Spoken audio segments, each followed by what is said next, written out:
Praise the lord అందరికీ. మీకున్న భయాలు, సమస్యలు, శాపాలు పారిపోయి ధైర్యాన్ని, దీవెనలను పొందుకోవాలనుకుంటున్నారా?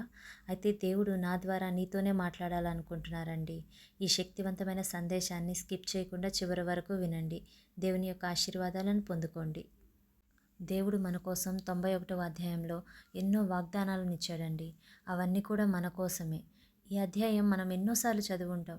కానీ ప్రతి వాక్యం యొక్క అర్థం మనం ఇంకొంచెం క్లియర్గా తెలుసుకుంటే ఈ అధ్యాయం మనకి ప్రతిరోజు ఖచ్చితంగా చదవాలనిపిస్తుంది. అదేవిధంగా చాలా ధైర్యాన్ని కూడా ఇస్తుందండి. ఈ విధంగా నా YouTube channel mercy with Jesus official తెలుగుని ఇప్పుడే సబ్స్క్రైబ్ చేసుకోండి. దేవునిలో ఇంకా బలపడండి. 91వ అధ్యాయం 1వ వచనం చదువుదామా? మహోన్నతిని చాటున నివసించువాడే సర్వశక్తుని నీడను విశ్రమించువాడు. ఇక్కడ నివసించువాడు అంటే ఉండేవాడు అని అర్థం కదా. సో ఆయనకి దగ్గరగా ఉండడం అన్నమాట. వారానికి ఏదో ఒక్కసారి చర్చికి వెళ్తే దేవునికి దగ్గరగా ఉండడం అంటారా చెప్పండి మీరే? అలా అని ప్రతిరోజు మన పనులన్నీ వదిలేసి వెళ్ళమని చెప్పట్లేదండి. ప్రతిరోజు దేవునితో దగ్గరగా ఉండాలి. అంటే రోజు వాక్యం చదవాలి, ప్రార్థన ద్వారా ఆయనతో మాట్లాడాలి. మన ప్రతి పనిలో ఆయన మీద ఆధారపడితే ఆయనకి దగ్గరగా ఉన్నట్లే కదండి. తర్వాత ఏముందో చూసారా? సర్వశక్తు నీడను విశ్రమించువాడు అని ఉంది. ఇక్కడ నీడ అనగానే రెండు గుర్తొస్తాయండి. ఒకటి మన నీడ, రెండు చెట్టు నీడ. మన నీడ ఎప్పుడు కూడా మన వెంటే ఉంటుంది, మనల్ని విడిచిపెట్టి ఎక్కడికి వెళ్ళదు కదా. అలాగే మన దేవుడు కూడా మనకి నీడలాగే మనల్ని ఎప్పుడు కూడా విడిచిపెట్టకుండా మనతో పాటే ఉంటూ మనల్ని రక్షిస్తూ ఉంటాడండి. కంటికి రెప్పలాగా చూసుకుంటూ ఉంటాడు.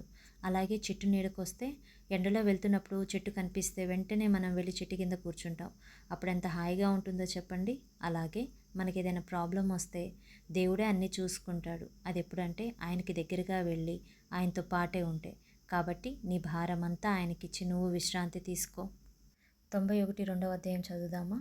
ఆయనే నాకు ఆశ్రయం, నా కోట, నేను నమ్ముకొను నా దేవుడని నేను యెహోవాను గూర్చి చెప్పుచున్నాను అని. ఇక్కడ ఆశ్రయం అంటే నివాసం, అదేనండి మనం ఉండే ఇల్లు అనొచ్చు. ఆశ్రయం కల్పించడం అంటుంటాం కదా, అంటే ఎవరైనా ఆపదలో ఉంటే సహాయం చేయడం, అదేనండి వాళ్ళకి రక్షణ కల్పించడం లాగా. మనకు కూడా ఏదైనా కష్టాలు వచ్చినప్పుడు, బాధగా అనిపిస్తున్నప్పుడు ఊరికే టెన్షన్ పడిపోతూ ఉంటాం. అలాంటప్పుడు దేవునికి దగ్గరగా రమ్మంటున్నాడు. ఎందుకంటే ఆయనే మనకు ఆశ్రయం అన్నమాట. అక్కడే కోట అని కూడా ఉంది చూసారా? కోట అంటే పాతకాలంలో రాజులు శత్రులు ఎవరైనా వాళ్ళపై దాడి చేస్తే ఆ దాడి నుండి రక్షణగా పెద్ద పెద్ద రాళ్లతో చాలా ఎత్తులో చాలా బలంగా గోడల్ని కట్టేవారు. అది చాలా సురక్షితం అనేసి ఆ ప్రజలు కూడా నమ్మేవారు. మనం కూడా ఇక్కడ ఒక్కటే నమ్మాలండి, మన దేవుడే మన కోట, ఆయనే మనకి రక్షణ. ఆయన్ని నమ్ముకున్న వాళ్ళు ఎవ్వరు కూడా పడిపోలేరు కూడా. మనుషులైనా ఒక్కోసారి నమ్మించి మోసం చేస్తారేమో, కానీ ఆయన్ని మనం విశ్వసిస్తే, నమ్మితే మనల్ని ఎప్పుడూ ఓడిపోనివ్వడండి. 91 అధ్యాయం చదువుదామా? వేటగాని ఊరిలో నుండి ఆయన నిన్ను విడిపించును, నాశనకరమైన తెగులు రాకుండా నిన్ను రక్షించును. వేటగాడు పక్షుల కోసం వల వేస్తాడు. ఆ వల ఉంటుందని పాపం పక్షులకి తెలియకుండానే ఆ వలలో చిక్కుకుంటాయి.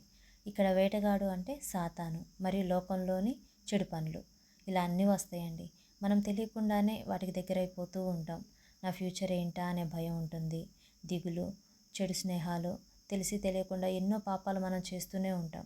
కానీ దేవుడే చెప్తున్నాడండి, వాటి వలలో పడకుండా ఆయనే మనల్ని విడిపిస్తాడట. ఎలా అంటే వాక్యం ద్వారా.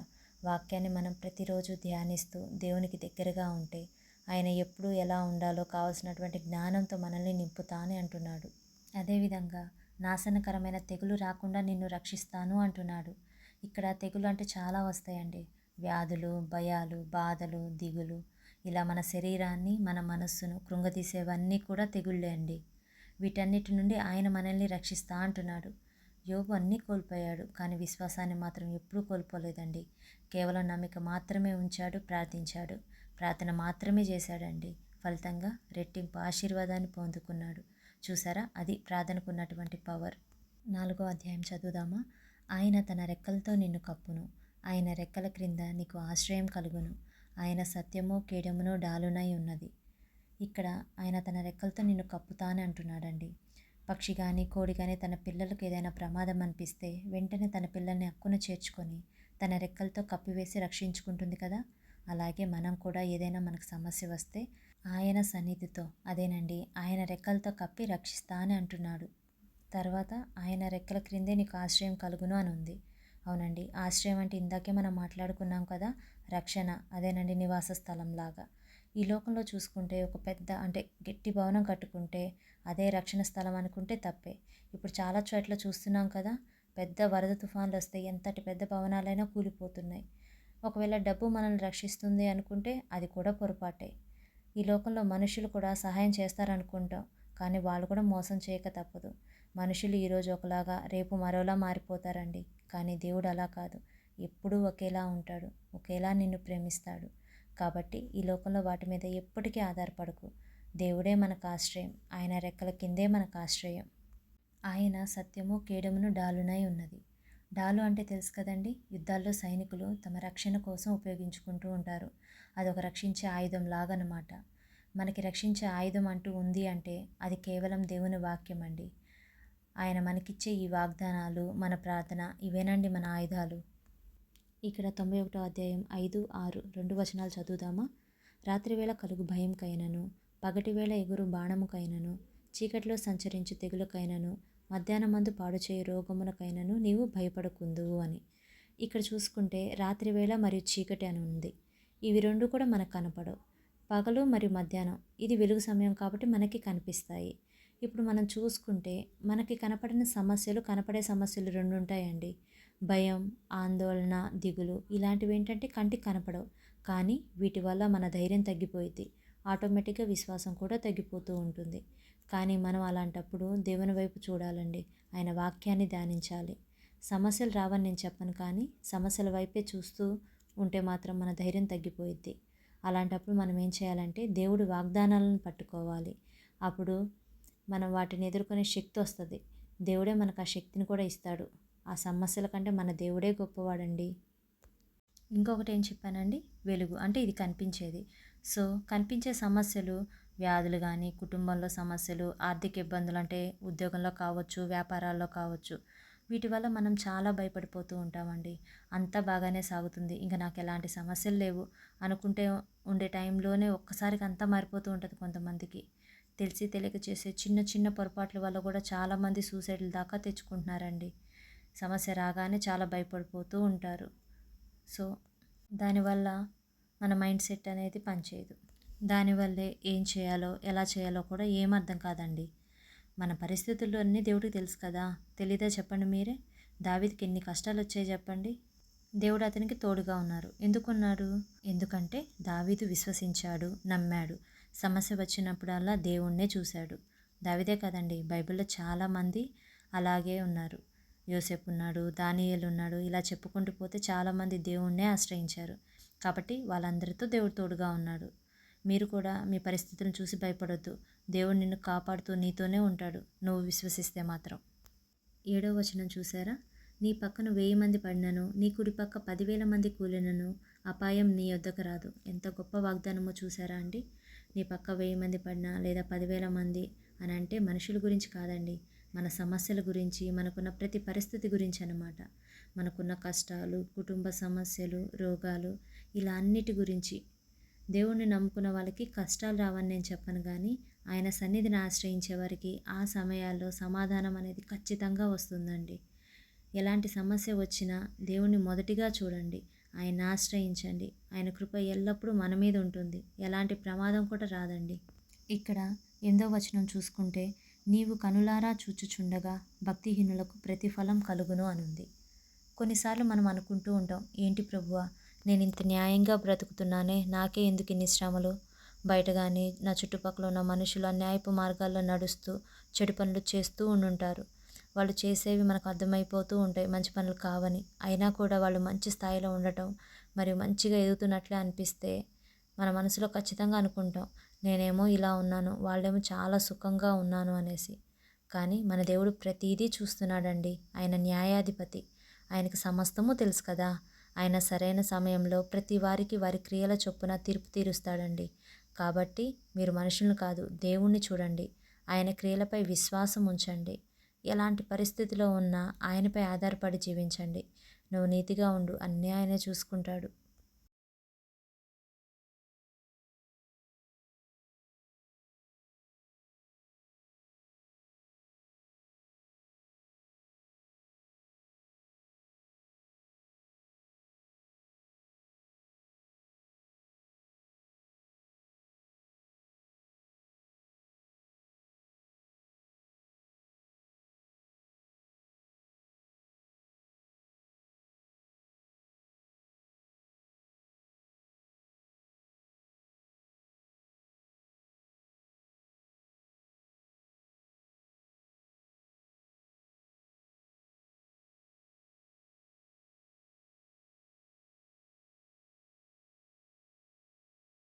9వ వచనం చూసారా అండి? ఆయనే మనకు ఆశ్రయం అంట. ఆశ్రయం గురించి తెలుసుకున్నాం కదండి. మనకి ఏదైనా ప్రమాదం అనిపిస్తే మనం ముందుగా వెళ్ళే స్థలం. అత్తారింట్లో ఏదైనా సమస్య వస్తే వెంటనే గుర్తొచ్చేది ఏంటండి? పుట్టిల్లు. అనారోగ్యం వస్తే హాస్పిటల్కి వెళ్తూ ఉంటాం. వర్షం బాగా వస్తుందనుకోండి, వెంటనే ఇంట్లోకి వచ్చేస్తాం. కాబట్టి మనకొచ్చే సమస్యను బట్టి మనం దానికి తగినటువంటి స్థలానికి వెళ్ళిపోతూ ఉంటాం. ఇలాంటప్పుడు అదేనండి, ఏదైనా సమస్య రాగానే దేవుణ్ణి ఎంతమంది ఆశ్రయిస్తున్నారు చెప్పండి? ఆయన అంటున్నాడు, నా దగ్గరికి రా అని. ఆయనే మనకు ఆశ్రయం అండి, నివాస స్థలం కూడా. నివాస స్థలం అంటే మనం ప్రతిరోజు ఉండే ఒక ప్లేస్ కదా. మనం ఎన్నో పనులు చేసి బయటంతా తిరిగి వచ్చి చివరికి వచ్చేది ఎక్కడికండి? ఇంటికే కదా. ఎందుకంటే అది మనం ఉండే స్థలం కాబట్టి. మనకి ఇప్పుడు ఎన్నో సమస్యలు, కష్టాలు వచ్చినప్పుడే దేవుని దగ్గరికి వెళ్ళడం కాదండి. ఈ వాక్యం ఏం చెప్తుందో చూసారా? ఆయన్ని నివాస స్థలంగా చేసుకోవాలట. ప్రతిరోజు దేవునితో సంబంధం పెంచుకోవాలి. వాక్యపరంగా కావచ్చు, ప్రార్థనలో నమ్మకంతో నిత్యం స్తుతిస్తూ ఉంటే ఆయన కూడా నిన్ను ఎప్పటికీ విడిచిపెట్టి వెళ్ళడు అంటున్నాడండి. నిన్ను అనుక్షణం కాపాడుతూ ప్రతి విషయంలో దీవిస్తా అని అంటున్నాడు. 10వ వచనం చూసారా? నీకు అపాయం ఏమీ రాదు, ఏ తెగులును నీ గుడారము సమీపించదు అని. ఎంత గొప్ప వాగ్దానమో చూసారా అండి? దేవుడు మనకి తోడుగా ఉంటే మనల్ని ఎవ్వరూ ఏం చేయలేరండి. ఏ సమస్య వచ్చినా దేవుడు మనకి కాపలా ఉండి ఆ సమస్యని ఎలా ఎదుర్కోవాలో నేర్పుతాడండి. సమస్య రాదు అని నేను చెప్పను, కానీ ఆ సమయంలో దేవుని మీద విశ్వాసం ఉంచితే దేవుడు అండగా ఉండి అన్నీ ఆయనే చూసుకుంటాడండి. షడ్రకు, మెషకు, అబేద్నెగోలు వాళ్ళకి సమస్య వచ్చింది, కానీ వాళ్ళు వెనకడుగు వేశారా? లేదు కదా. దేవుడు చూశాడు వాళ్ళని, వాళ్ళకి తోడుగా ఉండి అగ్నిగుండంలో వాళ్ళతో పాటు ఆయన 4వ వాడిగా అక్కడుండి వారికి వెంట్రుక సైతం కాలకుండా చేశాడండి. వాళ్ళని కాపాడాడు కూడా. ఎలాంటి తెగులు మనకి రాకుండా చూసుకుంటా అన్నాడు. ఇక్కడ తెగులు అంటే మనకుండే సమస్యలు, రోగాలు ఇలా అన్నీ వస్తాయండి. ఆయన రక్షణ, ఆయన కాపుదల ఉంటే అవి మన దరిచేరవు కూడా. కాబట్టి దేవుణ్ణి విశ్వసించు. దేవుడే నీతో పాటు ఉంటాడు కూడా. ఏ అపాయం రాకుండా నిన్ను చూసుకోవడానికి. 11వ వచనం ఒక్కసారి చూడండి. నీ మార్గములన్నిటిలో నిన్ను కాపాడుటకు ఆయన నిన్ను గూర్చి తన దూతలను ఆజ్ఞాపించును. ఈ అధ్యాయంలో అన్నీ కూడా గొప్ప వాగ్దానాలు ఉన్నాయండి. మన మార్గములన్నిటిలో మనల్ని కాపాడటానికి స్వయంగా ఆయన తన దూతల్ని మన కోసం నియమించి వాళ్ళని ఆజ్ఞాపించాడంట. అసలు మనం ఏ పాటి వారమో చెప్పండి, కానీ మన కోసం దూతల్ని నియమించాడండి. ఎంత గొప్ప భాగ్యమో కదా. అదేవిధంగా మన మార్గాలను కూడా ఒకసారి మనం చూసుకోవాలండి. అది సరైందా కాదా అని, దేవునికి నచ్చే విధంగా ఉందా లేదా అనేది కూడా మనం ఒకసారి చెక్ చేసుకోవాలి. ఒకసారి పేతురుని కూడా జ్ఞాపకం చేసుకోండి. ఆయనకి దూతలు తోడుగా ఉన్నారు, అలాగే మనకు కూడా తోడుగా ఉంటారండి. మనం వెళ్ళే ప్రతి ప్రయాణాల్లో మనకి, మన కుటుంబాలకి ఆయన దూతల్ని కాపలా ఉంచుతాడండి. కొన్ని ప్రమాదాలని మనకు తెలియకుండానే రాకుండా అడ్డుకుంటాడండి. దేవుని కృపా కనికరం ఉంది కాబట్టే మనం ఇప్పుడు ఇలా ఉన్నాం. 12వ వచనం చూద్దామా? నీ పాదములకు రాయి తగలకుండా వారు నిన్ను తమ చేతుల మీద ఎత్తి పట్టుకుందురు అని. ఇక్కడ రాయి అంటే నిజమైన రాయి అని కాదండి.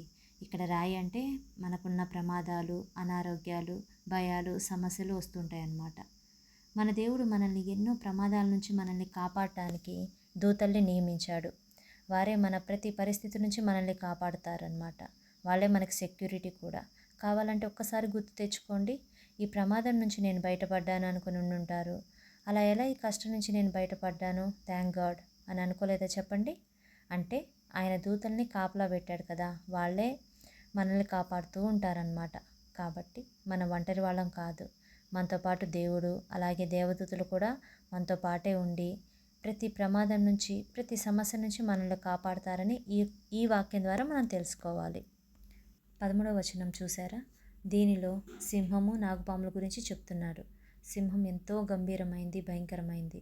నాగుపాము చాలా విషపూరితమైంది కదా. ఇవి చాలా ప్రమాదకరమైనవి.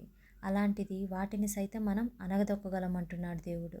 నిజం చెప్పాలంటే మనకు సాధ్యమా చెప్పండి? కాదు కదా. కానీ మనతో పాటు మన దేవుడు ఉంటే ఖచ్చితంగా సాధ్యమే అండి. నిజం చెప్పాలి అంటే మనకున్న సమస్యలు ఉన్నాయి చూసారా, వాటిని వీటితో పోల్చాడండి దేవుడు. కాబట్టి మనం కూడా మనకున్న సమస్యలు, ఆర్థిక ఇబ్బందులు, కుటుంబ సమస్యలు అనే వాటి గురించి భయపడకుండా గర్జించు సింహం వలె పోరాడి వాటిని అనగదొక్కి జయం కలిగేలా చేస్తాడంటది మన దేవుడు, ఆయనపై విశ్వాసం ఉంచితే. మన దేవుడు ఎవరో మీరే చెప్పండి? సర్వశక్తిమంతుడండి. అవును కదా, మనం ఆయన బిడ్డలం కదా. మరి మనల్ని ఓడిపోనిస్తారా? మీరే చెప్పండి. ఒకసారి 14వ వచనం చూద్దామా? అతడు నన్ను ప్రేమించుచున్నాడు గనుక నేను అతన్ని తప్పించెదను. అతడు నా నామం ఎరిగినవాడు గనుక నేను అతన్ని ఘనపరచెదను అనేసి. చూసారా అండి, దేవుడు ముఖాముఖిగా మనతోనే చెప్తున్నాడండి. ఆయన్ని మనం ప్రేమిస్తే గనక మనల్ని ఆయన తప్పిస్తాడంట. వీటి నుంచి తప్పిస్తాడో తెలుసా? మనకు ఎదురయ్యే ప్రమాదాల నుంచి, రోగాల నుంచి, కష్టాల నుంచి, వీటన్నిటి నుంచి కూడా అన్నమాట. ఆయన నామాన్ని ఎరిగితే మనల్ని ఉన్నత స్థలాల్లో నిలబెడతాడంటండి. దేవుణ్ణి మనం ప్రేమించాలండి, ప్రార్థించాలి, వాక్యానుసారంగా జీవించాలండి. మనం దేవునికి విధేయులమై ఉండాలి. ఎలాంటి పరిస్థితుల్లో ఉన్నా కూడా దేవుణ్ణి మహింపరిస్తే దేవుడు మనల్ని ఆశీర్వదిస్తాడండి. యోసేపు ఎంత కష్టమైన పరిస్థితులు వచ్చినా కానీ దేవునికి ఇష్టానుసారంగా జీవించాడండి. కాబట్టి దేవుడు గొప్ప అధికారిగా చేశాడు అతన్ని. దావీదుని, అబ్రహాము, ఎస్తేరు, ఇలా చాలామంది అండి వారి కష్ట సమయాల్లో దేవుణ్ణి మరియు ఆయన వాగ్దానాలను నమ్మారండి. ఉన్నత స్థలాల్లో వాళ్ళని దేవుడు ఉంచాడు. మనం కూడా పరిస్థితులను బట్టి వెనకడుగు వేయకూడదండి. ప్రతి సమయాల్లో మనం ఆయన్ని మహింపరచాలి. ఒకసారి 15వ వచనం చూడండి. దేవునికి మొరపెడితే ఉత్తరం ఇస్తా అంటున్నాడండి. ఆయన అడగండి, ప్రార్థించండి, ఆయన మీ ప్రార్థన వింటాడండి. మీ కన్నీళ్లను ఆయన చూస్తాడు. విశ్వాసంతో అడగండి. ఆయన సరైన సమయంలో మనం అనుకున్న దానికంటే ఉత్తమైంది దయచేస్తాడండి. మన శ్రమల్లో ఆయన మనకు తోడుగా ఉంటాడు. మనకి ఏదైనా సమస్య వస్తే మన ఫ్రెండ్స్ మనల్ని విడిచిపెడతారు, మన బంధువులు మనతో మాట్లాడడమే మానేస్తారండి. కానీ మన దేవుడు ఎప్పుడూ మనతో పాటే ఉండి మనకి బలాన్ని, ధైర్యాన్ని, కొత్త ఆశనిస్తాడండి. దానియేలు సింహబోన్లో ఉన్నప్పుడు దానియేలుతో ఉన్న దేవుడు మనకు సమస్య వచ్చినప్పుడు మనతో పాటు కూడా ఉంటాడండి. శ్రమలో కూడా నేను నీతో పాటు ఉంటావు, ధైర్యం ఇస్తా అని చెప్తున్నాడండి. నువ్వెప్పుడు ఒంటరివి కాదని గుర్తుపెట్టుకో. మనల్ని విడిపించి ఘనపరుస్తాను అని కూడా చెప్తున్నాడండి దేవుడు. బైబిల్లో ఒక్క మాట కూడా అబద్ధం కాదండి. నీకున్న సమస్యల నుంచి విడిపించి ఘనపరుస్తా అని అంటున్నాడు. ప్రతి పరిస్థితి నుంచి విడిపిస్తా అని చెప్తున్నాడండి. మన జీవితాల్లో ఉన్నటువంటి ప్రతి ప్రాబ్లమ్ని సాల్వ్ చేస్తాడండి దేవుడు. ఈరోజే సూటిగా నీతో ఒకటి చెప్తున్నాడండి. మీరు మొరపెట్టండి, దేవుని సన్నిధికి రండి, దేవునితో సమయాన్ని గడపండి, ఇచ్చిన వాగ్దానాన్ని ఎత్తిపట్టి విశ్వాసంతో ప్రార్థించండి. అద్భుత కార్యాలు జరుగుతాయని నమ్మండి. దేవుని మహింపరచండి, ఘనపరచండి. గొప్ప సాక్షిగా దేవుడు నిన్ను నిలబెడతానంటున్నాడు. చివరి వచనం కూడా ఒకసారి చూడండి. దీర్ఘాయు చేత అతన్ని తృప్తిపరచెదను, నా రక్షణ అతనికి చూపించెదను అని చెప్తున్నాడండి. దీర్ఘాయుషు అనగానే 100 ఏళ్ళు బ్రతకడము లేదా చాలా ఎక్కువ సంవత్సరాలు బ్రతకడము అనిపిస్తుంది.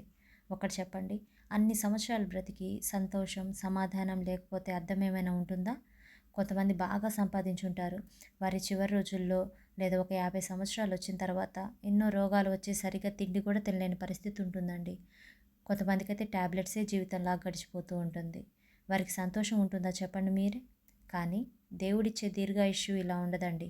వారి జీవితాల్లో సమాధానం ఉంటుంది, సంతోషం ఉంటుంది, ఆశీర్వాదాలు, దీవెనలు ఉంటాయండి. ఇవి తృప్తినిస్తాయన్నమాట. ఆయన రక్షణను దేవుడే చూపిస్తాడంట. మనం ప్రస్తుతం ఎన్నో బాధలు, భయాలు, రోగాలు, అప్పులు ఇవన్నీ అనుభవిస్తూనే ఉన్నాం కదండి.